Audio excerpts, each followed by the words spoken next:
this circuit right here. So here we have a 20 voltage, 18 voltage, 6 voltage, and a 12 voltage, and we have these resistors. First, let's assign the sign for these batteries. So here, small one is minus, this is minus, and this side is plus. For this one, this is minus, this is plus, this is minus, this is plus, this is minus, this is plus. You know, the one way you can do it, solve this problem is just let's assign the question first. Okay, let's say we have the current I1 is flowing through this one, and let's say we have I2 is going through this, and what's going to be the current here? Like, we can call it I3. Okay, and if you call it I3, like if you apply Kirchhoff's current law at this point right here, KCl says sum of current in is equal to sum of current out. Sum of current out. Now let's look at the current in. Let me use a different color. So what are the current entering this node? I1 is entering this node, and I2 and I3 are going out of this node. So I2 plus I3 in the current out. Now if I rearrange this one and write it in terms of I3, this is going to be I3 is equal to I1 minus I2. So I can replace this I3 with I1 minus I2. I got it from using Kirchhoff's current law. Let's apply that one here. So I'm going to erase this one and write I1 minus I2 here. I1 minus I2. Okay, the reason I'm doing this is because when we apply like this, we only have two unknown variables. If you have I3, then that's three unknown variable. That makes the process even more harder. So to simplify the process, I made it into two unknown variables. Now let's look at the current direction. Like here, what you can do is you can actually literally assign any direction. Like you can say clockwise and solve for it. But if you logically want to look at the current direction, you can look at the voltage here. Like when we have positive 20 voltage, like plus, that's gonna make this one clockwise this way, and this 12 voltage battery is gonna produce the current in this way. But which one is stronger? 20 voltage is stronger than 12 voltage, so the final current is going to flow through this. Okay, so this is going to be the direction. Clockwise is going to be the direction for this circuit. Now let's look at this circuit. Here we have 18 voltage, right? 18 voltage and the 6 voltage. Both of them is going to produce the current in the counterclockwise. And then here this 12 voltage is going to produce clockwise. But the thing is, even if it's produced this way, like clockwise, here we have stronger in the counterclockwise, because 18 plus 6 is 24. 24 is stronger than 12 voltage, so we are going to have the current flowing through this direction. But you know, we can actually take any direction. Like I can also solve this one using counterclockwise. If I assume the direction wrong, I'm going to get the answer in negative. So I'm never going to get the wrong answer, because if the current is negative, it means the current is flowing the opposite direction. So we don't have to worry about that. Now let's apply KVL in the first loop. Let's call this one loop 1. Okay, let's call this one loop 1. Let's call this one loop 2. So if I apply KVL says that whatever the voltage we have in a loop, if we add them together, that's equal to 0. So sum of voltage is equal to 0. So KVL at loop 1. At loop 1, sum of voltage is equal to 0. Now if I take this one clockwise, since for the 20 voltage is going from minus to plus, so that's going to be positive voltage, plus 20 voltage. And then for this resistor, like if the current is flowing through the resistor, it means it's going from higher potential to lower potential. So this is going to be plus minus like this, and this also plus minus, and this one here plus minus, right, like this. So all of these current across like voltage across this resistor is going to be negative. So here we have 3 ohm. If the current here is I1, if the current through this wire is I1, this is going to be I1 as well, because this is in series.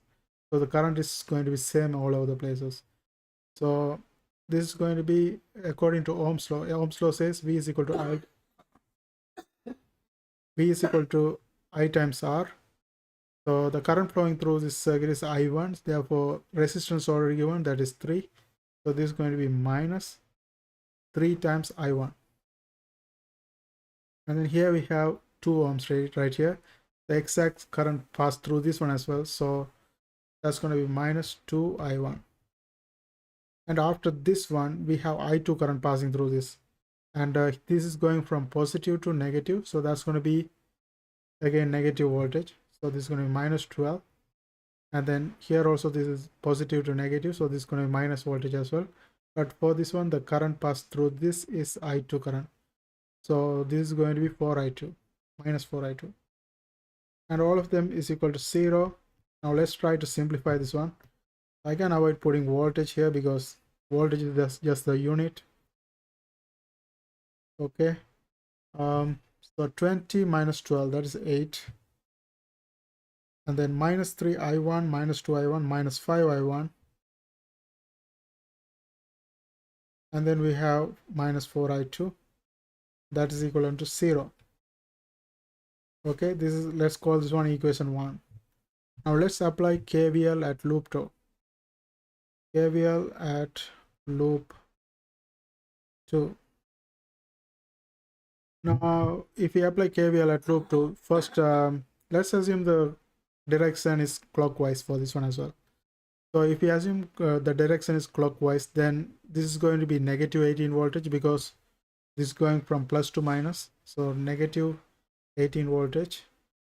And then this current passes through this 4 ohm resistor. But for this one, we cannot change the sign minus plus because we already assigned the plus minus based on the first loop. We already assigned the plus minus. So we cannot change when we take the current direction from here. That's what you have to be careful. So here this is minus plus. So whenever the current passes through this, it's going to be positive because it's going from minus to plus. So this is going to be positive. So plus 4I2. And then for this one here also minus to plus. So this is going to be plus 12V. And for this one, this is we can assign like whenever, if we don't have anything, we put plus minus because the current always flow from higher potential to lower potential. So we put plus minus. So this is going to be minus here 6 times the current flowing through this one is I1 minus I2. And then here plus minus again. So that's going to be minus voltage 6. And here this is we don't have any sign here, so I put plus minus right here.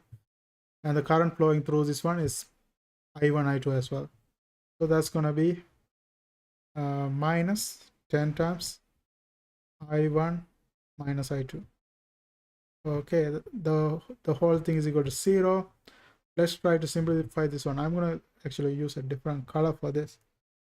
Okay, so this is minus 18, and then let me use a green color. Okay, plus 4I2, and then plus 12, minus 6 times I1, that's minus 6I1, minus 6 times plus minus I2, that's plus 6I2, and then minus 6, minus 10, minus 10 times I1, that's minus 10 I1, and minus 10 times minus I2, that's plus 10 I2. Okay, the whole thing is equal to 0. I'm going to erase this one and continue right here because we are lacking space. Erase this one right here. Okay, let's continue here. So let's simplify the like terms. Here we have minus 18 plus 12, that's going to give us minus 6. Minus 6 minus 6, that's minus 12. Minus 12, okay, minus 12 is the constant value. And then here we have 4I2.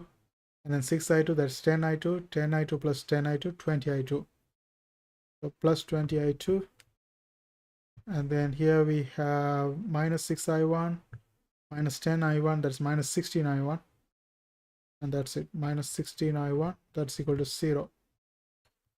So therefore, 20i2 minus, okay, let's keep it like this. Okay, let's keep it like this and see if we can do elimination.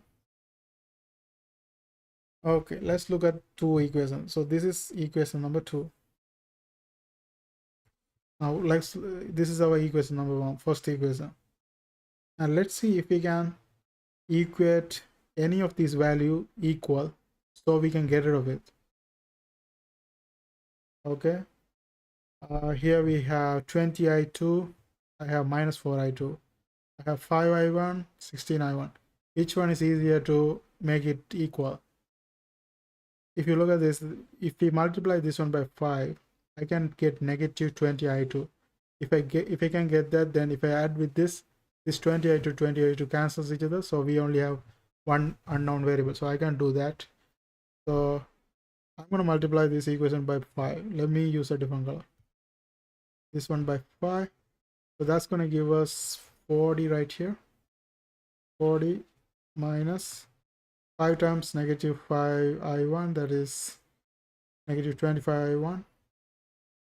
Let me put the i1 with the i1. Okay, 25i1, and then minus 4i2 times 5, that's minus 20i2 right here. Let's add these two together. So we get minus 12 plus 40, that is 28. And then minus 20 cancels each other. And then minus 16 minus 25, that is 41. Minus 41 i1, that is equal to 0. Therefore 41 i1 is equal to 28. Therefore i1 is equal to 28 divided by 41, that's equivalent to 0.6829 ampere. Okay, so now we have solved for i1. We only have one unknown variable right now, that's i2. To find out the i2, look at the easiest equation we can put. This seems to be easiest one. So let's apply the i1 right here and solve for i2. So I'm going to erase this one and continue here.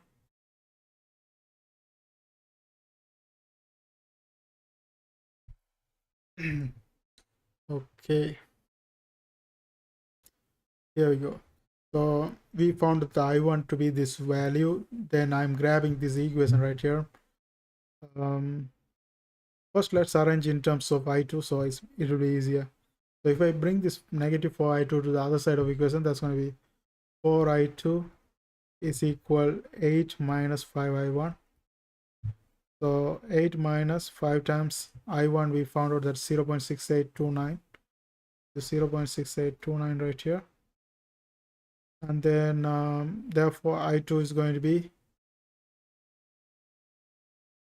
8 minus 5 times 0.6829 divided by the whole thing divided by 4. And if you calculate this value, you should get 1.1464 ampere. And that's how we can use, KVL, KCl for this type of circuits. I hope you guys find this video helpful. Thanks for watching. Don't forget to subscribe my channel. See you guys on my next video.